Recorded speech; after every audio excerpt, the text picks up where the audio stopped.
Here we are. Yeah, I'm not playing with my Apple Vision Pro. Although I guess this looks like a Vision Pro for the ears, I guess.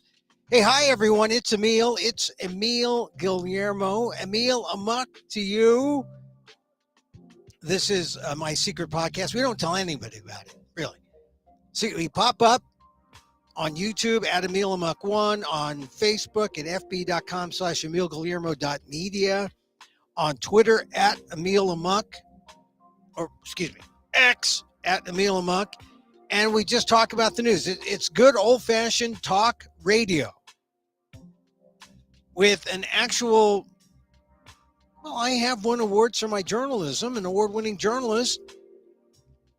When I talk about the news, when I talk about other stuff, I'm just a conversationalist. Welcome to this, my program, my micro talk show for the AAPI and the AAX, as I say. Asian American X, fill in the blank. There's no blank. We put an X in there. AAF's Asian American Filipino.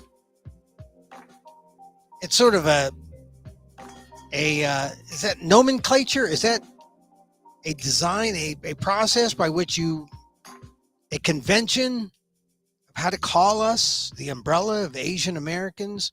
You know, you got the Pacific Islanders and the Native Hawaiians. They all want to be in on it. Anyway, this is our micro talk show, my micro talk show, where I ask the question, WDAAAT, what does an Asian American think? I'll tell you what an Asian American, they never ask us. That's the point. That's why we're here. So have you had your fill about the Trump immunity case? I'm going to write about it tomorrow in the ALDIF blog, the Asian American Legal Defense and Education Fund. I'm going to combine a couple of things.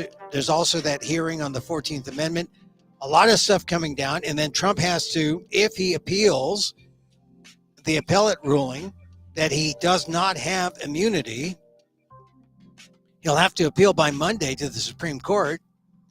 And a lot of people are suggesting that maybe he is not, or maybe the court is not going to hear the case. Now, I was surprised because most of the really vocal critics, not of the decision, but of Trump, were conservatives. And I had the sound off, and there was John Yoo. He's the Asian American lawyer who upheld torture for George Bush. He could find a way that George Bush could torture people. George W. He's the guy. I mean, I like John Yoo. I mean, you know, if we met each other, I'd be cordial. But he's that kind of conservative jurist. And I thought, oh, wow. If he's saying the appellate court's decision that Trump does not have immunity, does not have absolute immunity, if he's saying that the appellate court's ruling was correct, I mean, he's as conservative as it gets. He'll find the hole if there's a hole, because he found a hole for torture. I don't know if Trump has a, as they say, leg to stand on you know, if he wants to go to the Supreme Court. I mean, he could try to delay, but at some point, the Supreme Court will have to say, no, we're not going to take it or whatever. So it looks like we might have a trial. And if we have a trial, oh my goodness, that means we might have a convicted Trump by Election Day 2024, which would be, wow, that would be historic. Would the story be America rejects the convicted criminal or America embraces the convicted criminal? If America embraces the convicted criminal, I say, let's open up the gates, throw away the key, let everyone out, because that's the message, isn't it? Unless you believe in rule of law, then would America embrace a convicted Donald Trump? I hope not. Anyway, until we get to that point, we can relish in the decision made by the appellate court. And like I said, I'm going to write more about it tomorrow on the ALDEF blog, the Asian American Legal Defense and Education Fund, my column there. So that was one historic thing yesterday. Then, of course, the historic attempt to impeach a cabinet member, Mayorkas, the Department of Homeland Security. That failed. The Republicans couldn't do it. The Republicans couldn't pass the foreign aid bill. If you were not a political observer and just an occasional one, you'd have to say, man, politics are screwed up. Man, politics is screwed up in America. Now, if you were to point your finger at why that's so, you'd have to go back to Donald Trump. That's why politics are all screwed up. And so it gets back to the question of when are we going to be through with him? If Trump doesn't have immunity, absolute immunity for his actions, when can we have absolute immunity from Donald Trump? That's what we need. So anyway, that's the Trump story. It is the big story. There were other big stories. They got the mother of Ethan Crumley. They got her for manslaughter.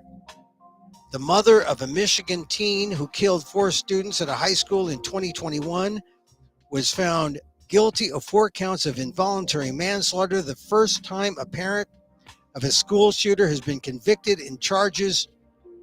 on charges directly connected in the killings. Jennifer Crumley, whose son Ethan pled guilty to 4 counts of murder in the killings at Oxford High, 40 miles north of Detroit.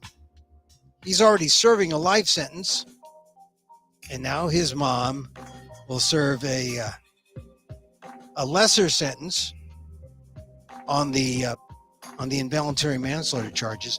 Look, I think it was right. I think it was right for what the jury did, and I think parents have to bear some responsibility for their kids. If they have guns, if the family has guns, then, and if we can't trust the kid, I mean, it was a high school kid. It made sense. And mind you, this was a jury of gun owners, pro-Second Amendment types. Maybe we're turning a corner here. And I liken it to, this is a long time ago. They used to have airplanes with smoking and non-smoking sections. And it used to bug me because as a non-smoker, all the smokers would want to sit in non-smoking. And then they'd go up by the bathrooms and they'd smoke in the smoking section. And then they'd go back to non-smoking. And sometimes they would take all the non-smoking seats, and non-smokers like me would have to sit in smoking. And smokers would do this because they felt privileged. Hey, look, I'm going to die of lung cancer. Got to cut me some slack. No. And ultimately what happened is people realized that smoking kills. No smoking would be allowed on planes, no smoking allowed in buildings. And we're kind of at that stage where very early where we're realizing that guns kill and someone has to be held responsible. And why not the parents in school shootings? Why not? It's going to be historic, but if it's going to happen, the next time there's a school shooting, how'd the kid get the gun? Did the parents have guns? Did the family have guns? Did they lock? Did they secure them? I mean, that is an issue. That's important. So, one thing they had a juror, the jury foreman on the Today Show, had really like bright lipstick, and she really got duded up for the thing. They kept her last name, off. They just called her by her first name so she could maintain some anonymity. But I thought about this. It's rare sometimes to see jurors be interviewed. I mean, not always, but some big cases, you haven't seen the jurors come forward because a lot of them prefer the anonymity. But when you think about the power, who has the power in these cases? It's not the judge. I mean, the judge, yes, but who ultimately says you're guilty? You're not guilty. Who has the verdict? The jurors. Just remember that when you think about the equation. It's not Judge Judy with the power. Well, if there's no jury, but who's Judge Judy's jury? The people's jury. Well, we're people. I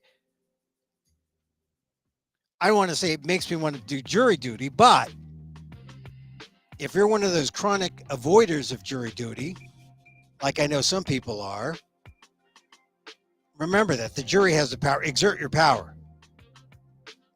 Do your jury service. All right, the other story out,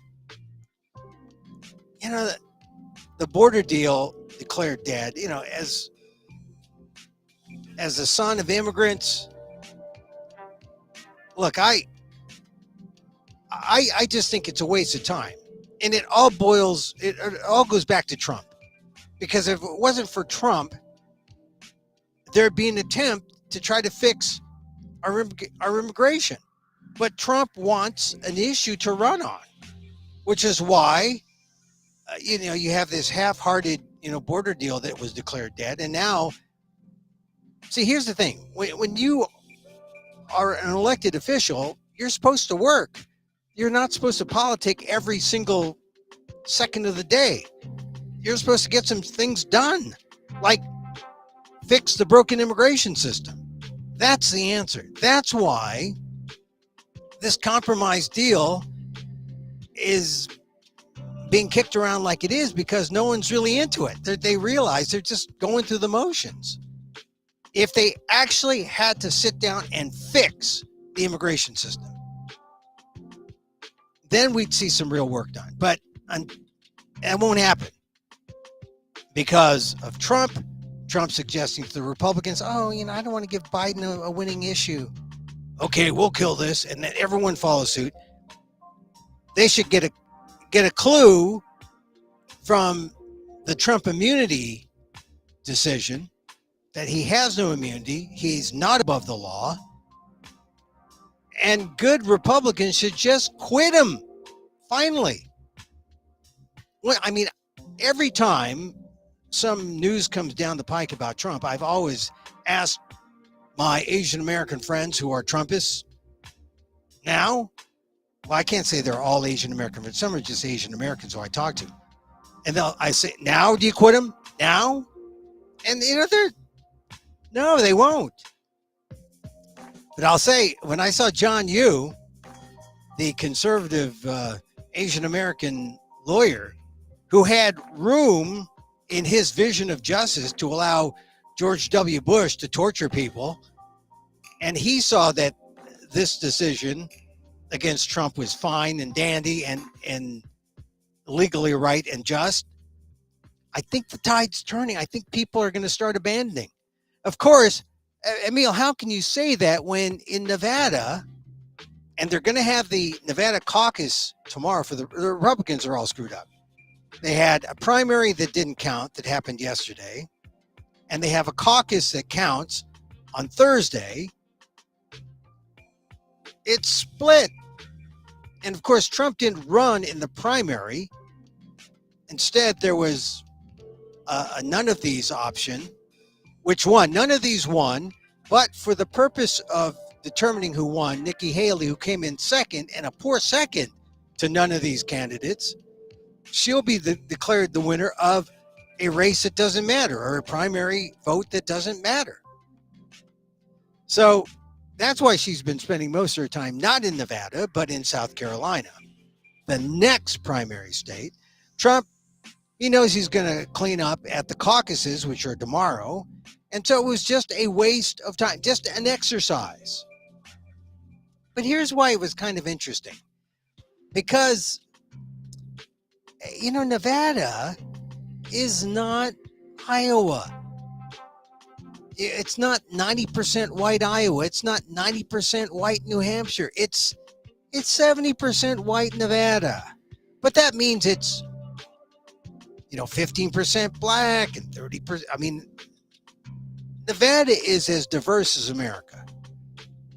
Not necessarily majority minority or minority majority, but it is far more diverse than Iowa and New Hampshire and even South Carolina.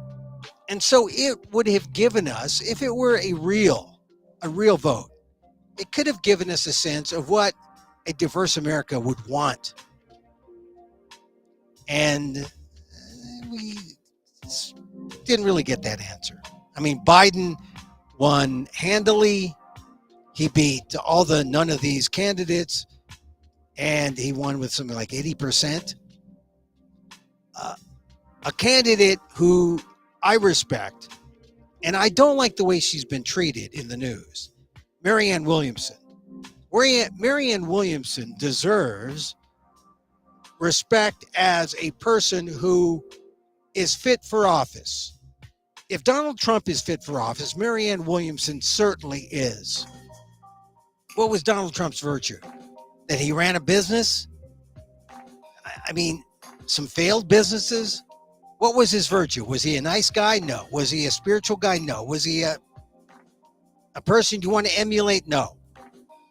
Marianne Williamson is running a real, I mean, she's running the best campaign she can, given that she's not raising a lot of money and that she can't get the free stuff that other people do. And, here's the thing. The political realm is rigged toward the quote unquote professionals. So Dean Phillips, who is another, also ran, but by virtue of being in Congress or a professional politician, he gets taken seriously. Does he need to be taken seriously? Well, if you look at what he did when the hedge fund guy, Bill Ackman, who's against diversity, equity, and inclusion, when Bill Ackman gave money to Dean Phillips cleaned out all the DEI references on his website. Dean Phillips is as craven as they come and not worth a third party or an alternate vote. If you're looking for an alternate to Joe Biden on the Democratic side. But I think Marianne Williamson would be if she were less microscopic on the radar. And she's only that way because the media doesn't treat her fairly. The media shows its misogyny. The media shows its bias against people who are non-political and also women. I hate to say it, but I mean, look at some of the things on Marianne Williamson's website.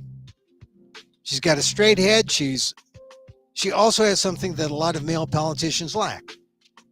She has a sense of empathy and a sense of justice. And of course, a sense of love.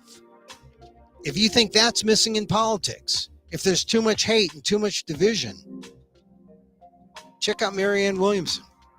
I mean, it's a shame that in Nevada, she got something like 3% she was projected to get. And Biden was, the clear winner. I think she's going to continue on through Super Tuesday.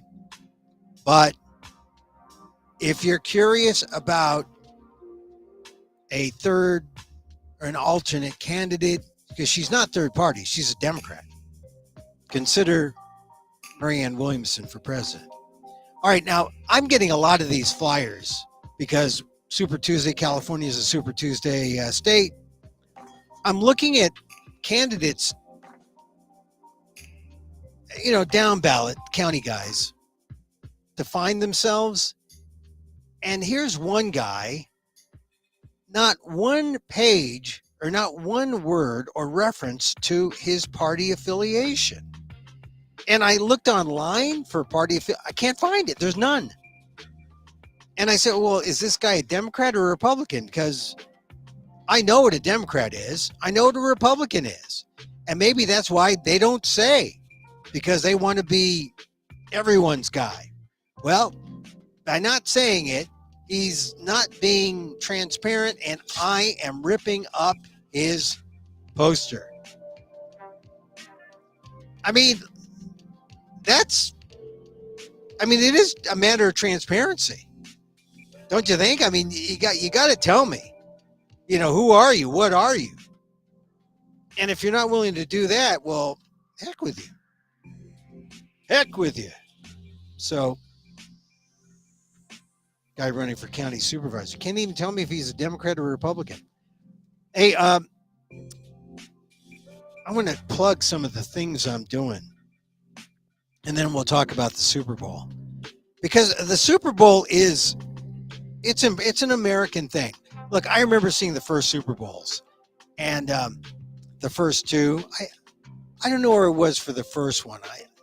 The Packers. I think I was watching with my friend Frankie in his house, or in his his room, watching a black and white TV. Maybe it was color. I think it was color. And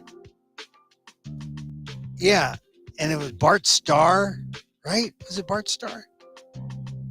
Packers. And then the Raiders were playing one year. Oh, and I was a big Raider fan. Big Raider, and they lost. It was like, so I didn't even know what what number they're at right now. I haven't really been following it in that way, because I want to keep arm's distance, because I know I am the type who'd be sucked into really the biggest danger of the Super Bowl, and that is the gambling. The gambling of the Super Bowl. $1.5 billion is expected to be wagered legally. At $1.5 billion, man, that's legally in Nevada and through all the other places where they take legal bets. But, before that, it was illegal. I wonder where all the underground guys went.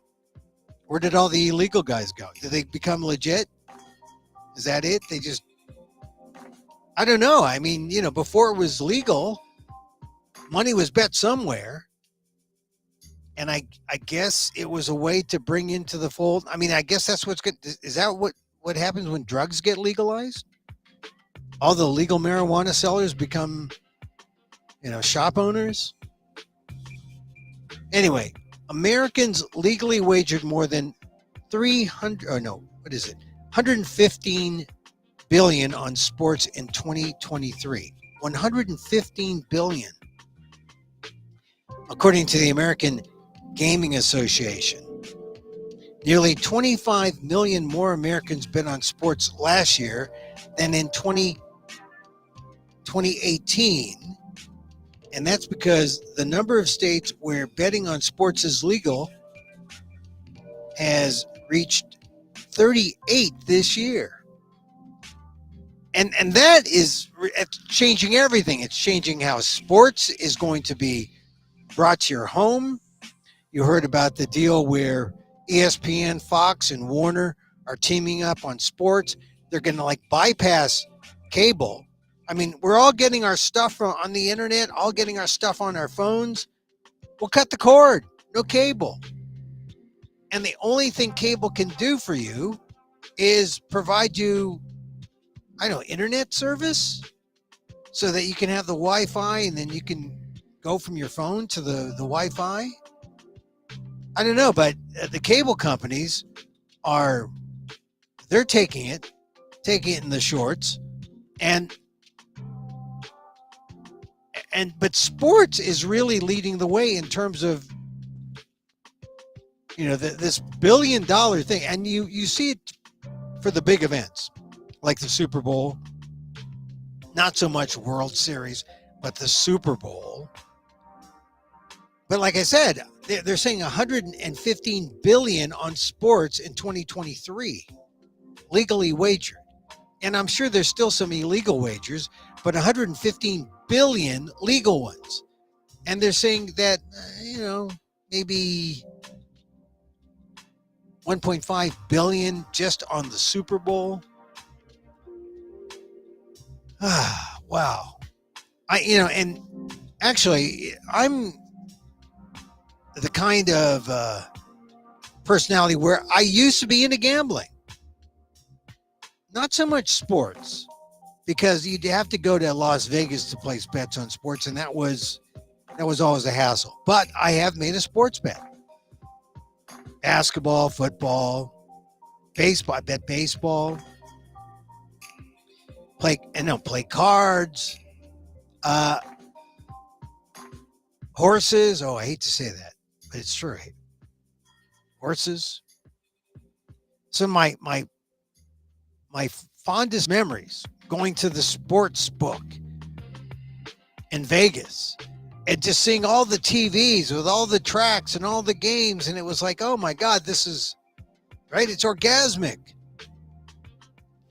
And that's one reason why I'm just glad I don't go to Vegas. I don't live near Vegas. But now it's all legal. You can go online. There's all the different companies, and all the companies, all the legitimate news purveyors, they help you gamble. So, and this is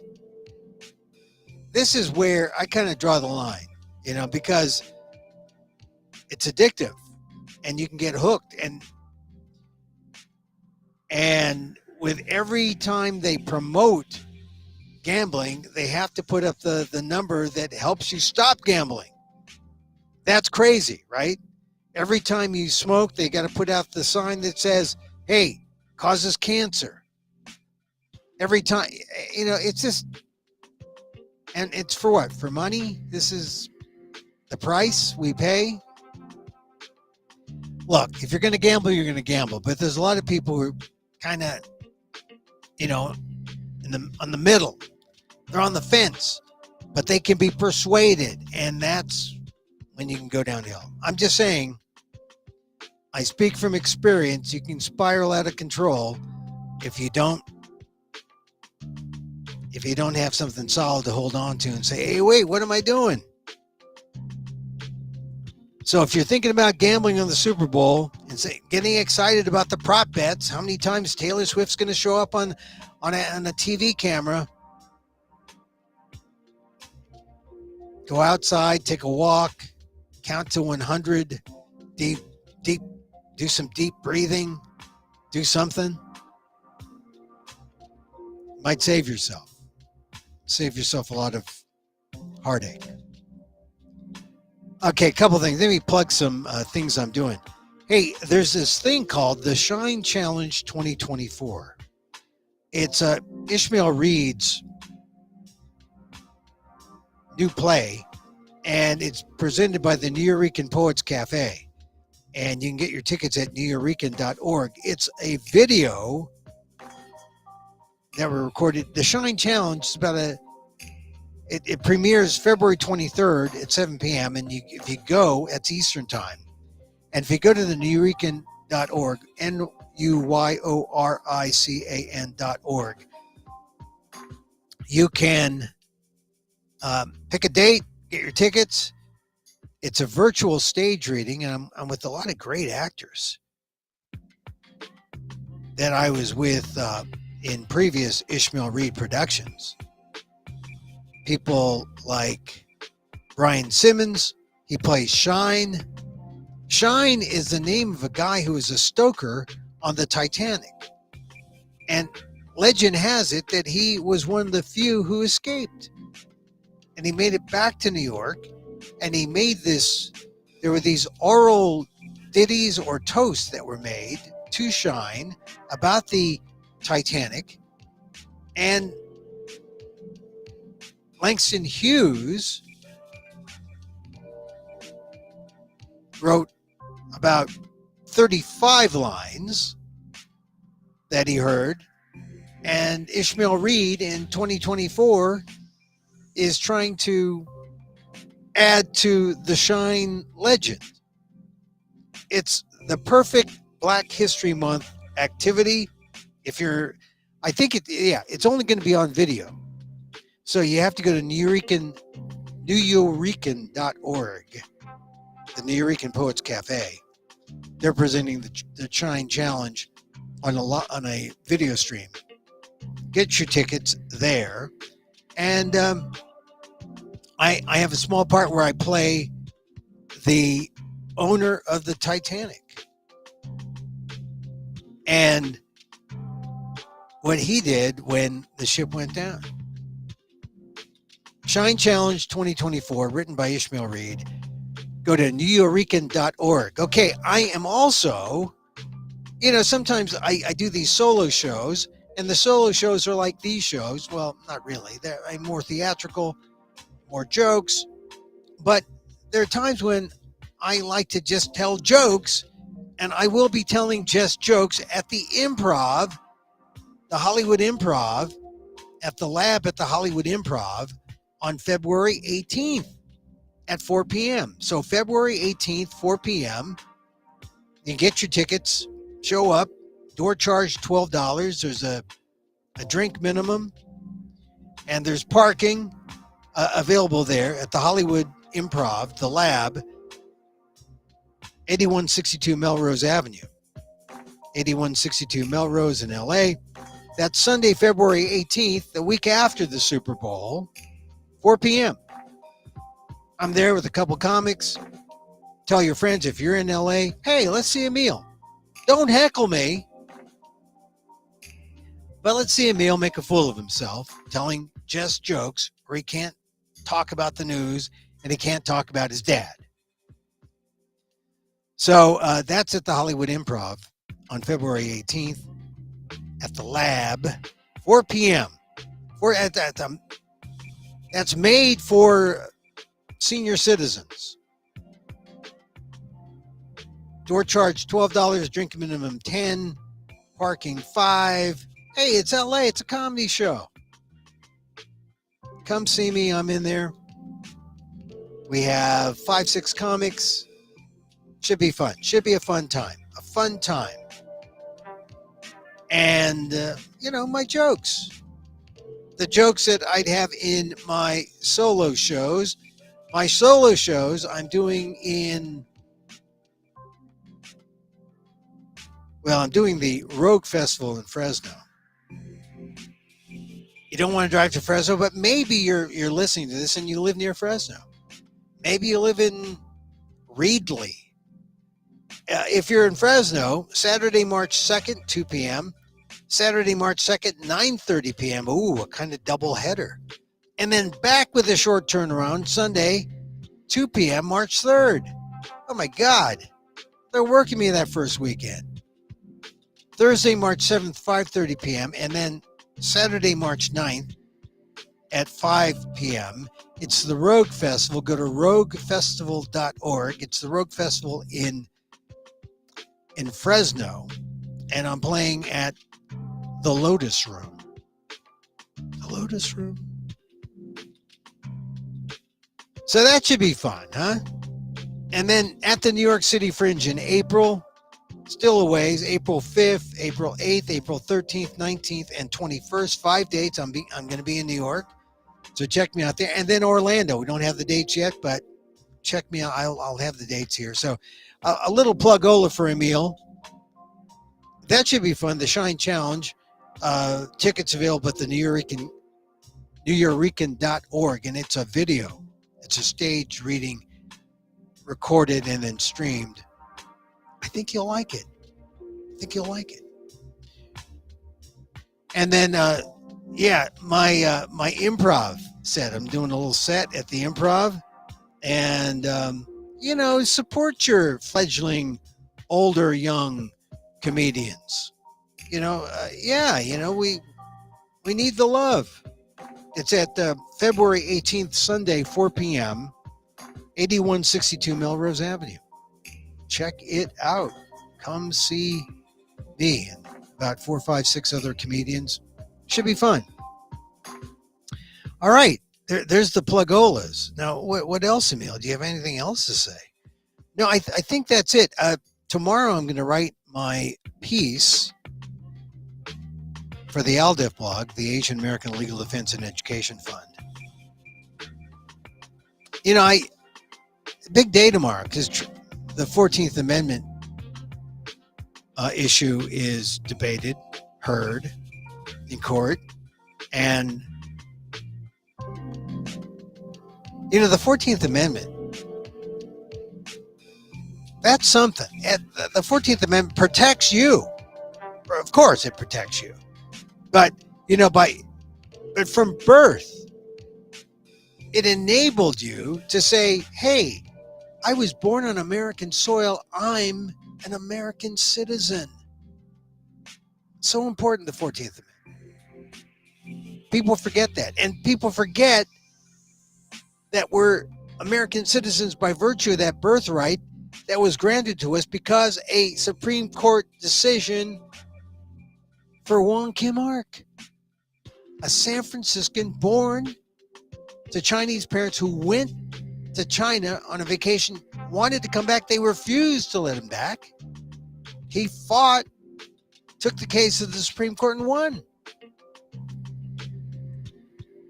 And that's the provision in the 14th Amendment that grants your kid, if you are pregnant now, maybe you live somewhere else, but you drop the kid here in American soil, kid's a citizen. That's the way it works. Now, some people are trying to game that. A lot of Russians had, I mean, seriously, they had like little mills where they would have vacations, take an American vacation, have your baby. It's a citizen. Now, that's the anchor baby. Now, who would think up of these kind of abuses? Oh, well, let's see. Russian immigrants who are allied with conservatives? But it's there are people who game the system that way.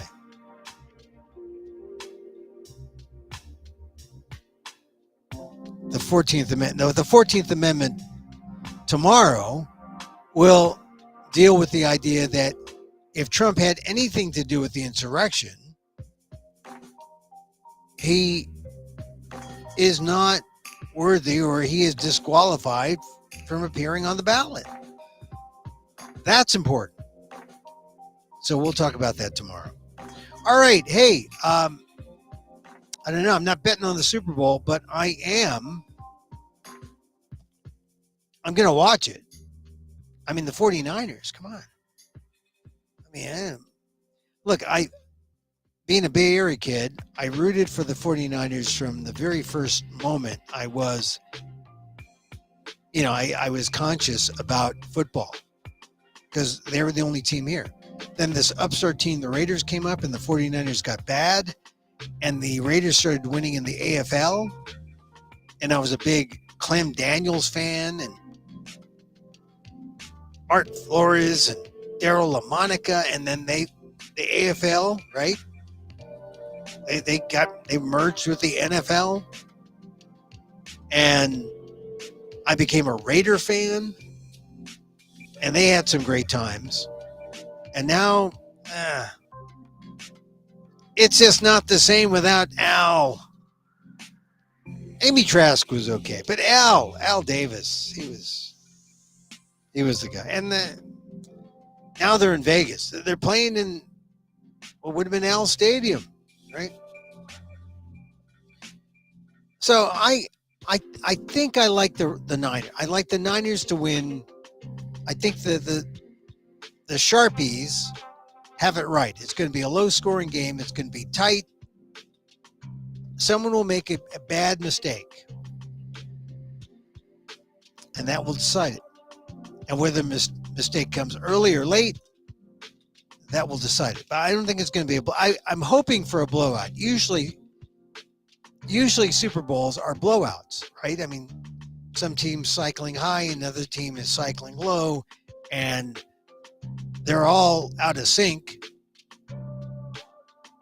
And the strong team dominates. That's how you have these Super Bowl blowouts. But somehow I don't think there's going to be a blowout. I think it's going to be tighter. And people are saying, the Chiefs defense, much better than they get credit for being. And I think that's true. I have no faith in the 49ers defense. The pass rushers, they're not doing their job. Not getting to the quarterback. The safeties and the cornerbacks, they're they're not confidence building.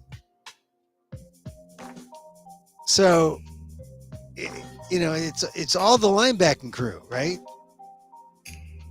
The all-star linebacking crew of the Niners that you root for. And I don't know if that's going to be enough. So it's going to be close.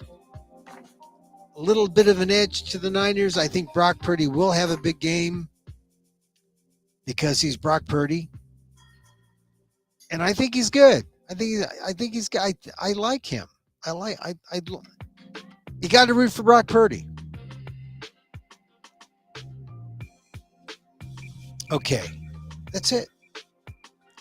All right, Emil here. Back in tomorrow.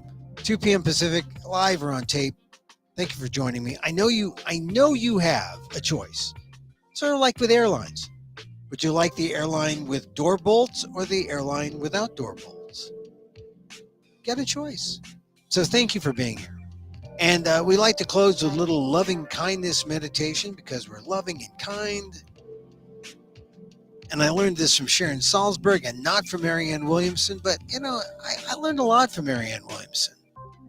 She'd be a great meditation teacher, but she wants to be more. She wants to be president.